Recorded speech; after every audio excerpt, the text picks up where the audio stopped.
ৰূপগড় জ্যোতিপ্ৰসাদ আগৰৱালাৰ যে শিল্পী দিৱস এই শিল্পী দিৱস উদযাপন কৰাৰ পিছতে আমি অলপ কিছু কথা আমি জানিব বিচাৰিম ক'ব বিচাৰিম যে ৰূপগড় জ্যোতিপ্ৰসাদ আগৰৱালাৰ শিল্পী দিৱসটো আমি কিয় পালন কৰিব লগা হয় প্ৰত্যেক বছৰ 17 জানুৱাৰী তাৰিখে।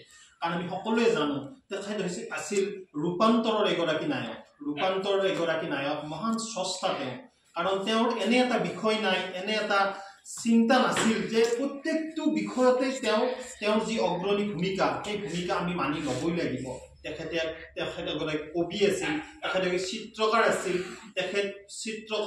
তেখেতে অভিনেতা আছিল, সুৰকাৰ আছিল, গীতিকাৰ আছিল, ক'ত নাছিল তেখেতে। তো তেখেতে সকলো ক্ষেত্ৰতে অংশগ্ৰহণ কৰি সকলো ক্ষেত্ৰতে এটা অগ্ৰণী ভূমিকা লৈ কিন্তু কম বয়সতে তেখেতে পৃথিৱীৰ পৰা গুচি গৈছিল।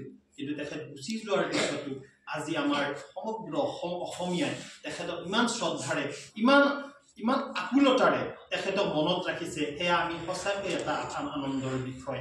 তেখেতে অসমৰ যিখন প্ৰথম ছবি জয়মতী, সেই জয়মতী তেওঁ সৃষ্টি কৰিছিল। সেই জয়মতীৰে প্ৰতিজন অসমীয়াৰ হৃদয় জোৰ পেলাই দিছিল তেওঁ। কাৰণ জয়মতী নামৰ যিটো চৰিত্ৰ সেইটোৱে বহুত আকৰ্ষণীয়। অসমৰ জয়মতী এগৰাকী সতীৰ যিটো বিষয় সেই বিষয়টো তেওঁ এনেকৈ ভূমিকা লৈ এনেকৈ তেওঁ ৰূপান্তৰ কৰিছিল, এনেকৈ এটা ৰূপ দিছিল যাৰ কাৰণে গোটেই অসমীয়াই সদায় তেখেতক শ্ৰদ্ধাৰে আবেদন কৰিব, সদায় তেখেতক শ্ৰদ্ধাৰে আকুলতাৰে তেখেতক মনত ৰাখিব।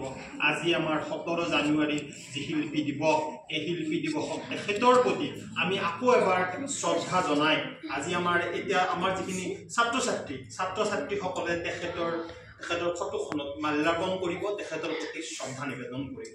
এইখিনি কৈ মই মোৰ বক্তব্য সামৰণি মাৰিছোঁ।